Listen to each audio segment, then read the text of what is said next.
Michael, can you speak first as a programmer, and then kind of as a distributor in terms of what you're looking for, or as somebody who works in acquisitions? Well, I should be clear that our company primarily focuses as a sales agent, so we sell films to distributors. Right.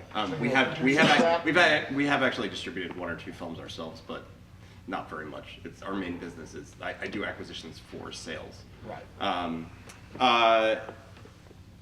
Was there a specific question? Well, the question is, as a programmer, what do you look for? And then as somebody who's going to look for films to represent, which is a very different thing. So well, I think in the distinction, there's some interesting ideas. I think that as a programmer, the reason I got into this I'm actually going to answer them in the opposite order because when you're doing sales.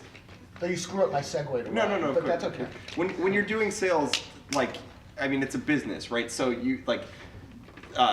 we do very few films a year. We do maybe 30, and so we're looking for. You always want to find films you like, but you also want to find films that you think are marketable, and then you can find a home for. You can find a way to make them work. And a lot of films, they'll come in and there are 4 of us in the office, and 3 people will be like, yeah, I like it, but I'm not sure what to do with it, and the 4th person will go, that's I know this company is going to buy it, and this is how we pitch it to them, and this is how we're going to do it, and then we'll sign on for that reason. So it's also about being creative and kind of knowing the people, knowing the buyers, knowing what people's tastes are. I mean, I think, and this kind of segues into the programming as well, but I think a lot of what people forget, as David said, if you apply to 50 festivals and you don't get into 50 festivals, it doesn't mean it's a bad film. It means other people are not liking your movie, and that just means 50 other people are not liking your movie. But they're just 50 people. We're all human beings and we all have our own taste, and it's everything is always going to be somewhat subjectively based on taste. So. And that being said, I think what's interesting that I've found with a lot of festivals is that you'll find like with Sundance, for example, a lot of the narratives seem kind of stylistically similar in some ways, and it's because those programmers, that group of people, somehow what bubbles to the top is this taste in film or this thing in film. And it's not everything, but some things are like that. I got into the programming business because I really wanted to find films that I liked, and I wanted to support them. And so, like David said, I think the festival system is good, and I think it works the way it is. And a lot of the things we show are things that have shown a lot of other places. But some of the things, I love discovering stuff too.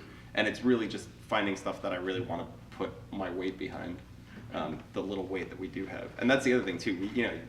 Philadelphia has 110 slots, which sounds like a huge amount, but it's very small when you look at the number of submissions we get. So often people will be like, why did you reject my movie? And it's like, well, I liked it, but there were 110 other movies I liked as well. And at some point you have to make a decision. So. How many submissions do you guys get? For Philadelphia? Yeah. I think about 1,000. And for film sales, I think it's upwards of 3,000 a year or something like that. I watch upwards of 1,000 movies a year, so. Does it get old? Well, I mean, that's all I ever wanted to do. All right.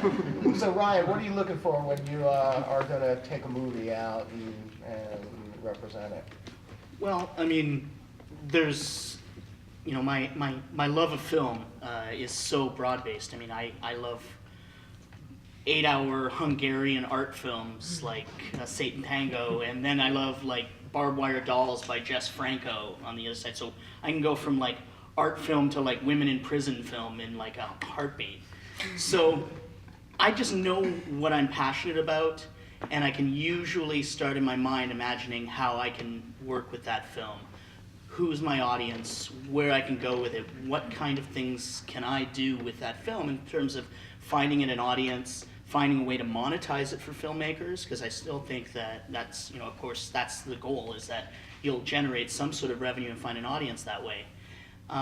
So I'm so broad-based in that, but I think the key for me is that I have to see a way that I can create and find a market for that film and really, really kind of nurture it and find an audience for it. I've been working on this campaign for this amazing documentary that's opening in New York next week called American, the Bill Hicks Story, and I'm opening in Canada on the 15th. And I've got Bill's brother coming up, and we're doing a tie-in with comedy clubs, and we're reaching out to cancer organizations. We're selling merchandise to help support whatever charities they want to support. So it's, it's been a process of like 5-6 months of me creating just how we're going to take it and how many different ways we can market, monetize, and, ultimately find the audience for that film. So it's, it takes a long time, and I buy about 10 films a year, and then I'm actually hired to release some films. I get paid money to create those campaigns and help filmmakers find their audience, because sometimes they've sold their film to TV or they financed their film with a broadcast sale in that country, but they really want that theatrical to kind of assist them in their VOD sales, finding, selling DVD units, whether it's merchandise on their website to tie in with their film. So they want that theatrical to get that press. And if you're a filmmaker in that position who is hiring somebody to release your film, you're going to spend money and probably not make it on that, but in the long run, that's your advertising campaign for your video on demand, for future broadcast sales. Because without press in an international market, without a theatrical in a lot of cases, whether it's a 3-day at a calendar house or a full 2-3 week national, in major markets, full campaign, you just need that. So you have to look at the way that you're going to sell it and also, creating that campaign. Is getting theatrical distribution getting harder? Yeah. That's a softball question. This is for anyone who wants to take that. Well, I mean, as a sales I sell films for theatrical distribution, but it depends on the film. Yeah, I would say it's harder in some cases. I would say that people are not watching the same things that they are. But that's all your fault. That's not our fault. like go see some art movies, then they'll make more money. It's like foreign language films are not doing what they used to in box office. But some of them are still being sold, and some of them are still getting theatrical. People are trying to find new models to make things work. IFC is a great company, for example, that will they'll take a film and they'll buy it primarily for VOD, but then they'll figure out a way to make like Ryan said, as the advertising campaign, but they'll figure out a way for them to work monetarily to make it work that way. You know what I mean? So yeah, VOD is video on demand. Yeah. I mean, our film that we have in the festival, the new one, Surrogate Valentine, we're releasing ourselves, and it's just because that's what made sense for this movie. With our last film, White on Rice, we released sort of ourselves, but through somebody that does very much what Ryan does, who helped us. We didn't pay them up front, but we split some percentage with them, and they released it. But this one we're not going to do theatrical on at all because it doesn't make any sense for it. So we're actually selling DVDs at festival screenings, and believe it or not, that's actually worked. People, see the movie, want to buy the movie right there, and we've already recouped, I'd say, about 20% of the budget, and we've screened it 5 times now. So with any luck, by the end of April, knock on wood, we'll have recouped the entire budget for the movie. And then we can do whatever we want with it. Then we can put it out theatrical if we feel like it. You know what I mean? We have there's no risk except for what it'll cost to put it out. Are we seeing more films being self-distributed? I think self-distribution, if you're willing to take the time and the energy to work at it. But the truth is a lot of filmmakers want to start making another film. They don't want to spend 1 year to 2 years of their life, dicking around with whatever, booking theaters. And it's getting harder and harder to book theaters because the bookers don't want to deal with every individual filmmaker. I mean, when everybody calls, they don't return your calls. And that's why people hire what they call a service deal distributor, somebody like, in the US, there's Variance Films, there's Independent Film Circuit, who else is there? Balcony Films is another company that does a lot of documentary work. What's Schultz's company called? Oh, jeez. I don't know. Yeah, I can't remember right now. But or if you get an acquisition, if somebody buys the rights to your film, then you have that distributor. So they actually leverage, and that actually works with festivals in a lot of ways, because I know that when I contact some of the festival programmers that I know, I can get them to look at a film a lot easier, and I can just go, hey, this is a really great new film. We just did that with a film for Hot Docs that I saw in the Berlin market called Maria's Own. That's going to world premiere there. I literally saw the film. I watched it on the plane in a rough cut.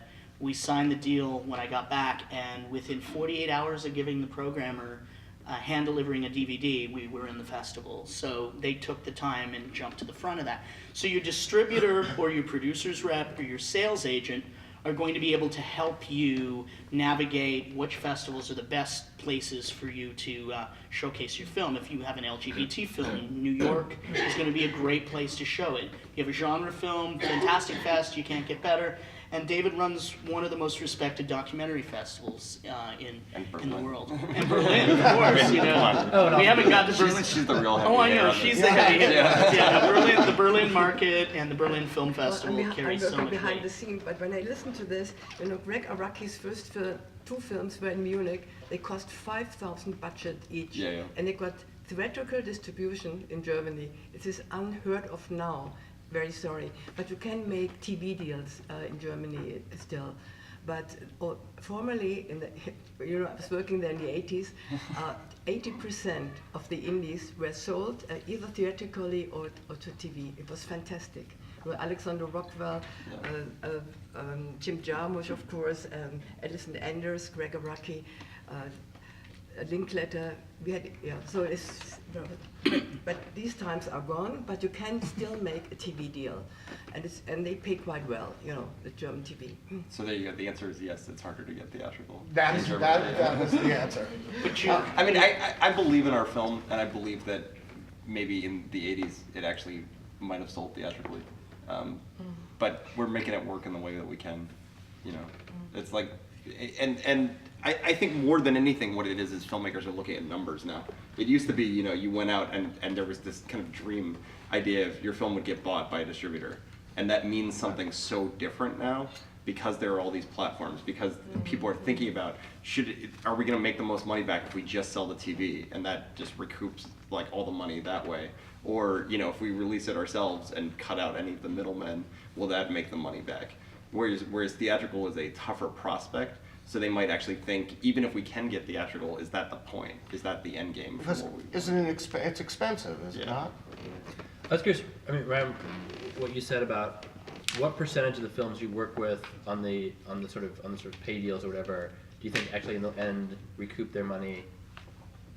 I think it Are you expensive? That's the real question. I'm not that expensive. Actually, no. I'm No, but I mean, is it, you know, like- I've seen some really high price, you know, service deals. I mean, and certainly for the U.S., it's going to cost you a lot more. I mean, because there are certain theaters require you to spend certain amounts of money on advertising. In Canada, I'm able to get a pretty good ad rate across the board. It's a lot cheaper to do a theatrical, but if you want to open, some filmmakers say we'd like to open on, you know, 5 prints or 5 cities in the same weekend. You're going to have to spend a lot more money because you need to make up for the amount of screen time. You want to sell more tickets, so you've got to make it up. And the theaters, for me, I mean, I want to, you know, even if I'm being paid a flat fee, I still want that film to succeed because the next acquisition, maybe a film that I've bought the rights to or acquired the rights to, might not get into that theater because they count my numbers. I mean, they know, and if we're not succeeding in their theaters, they're not gonna give me their screens.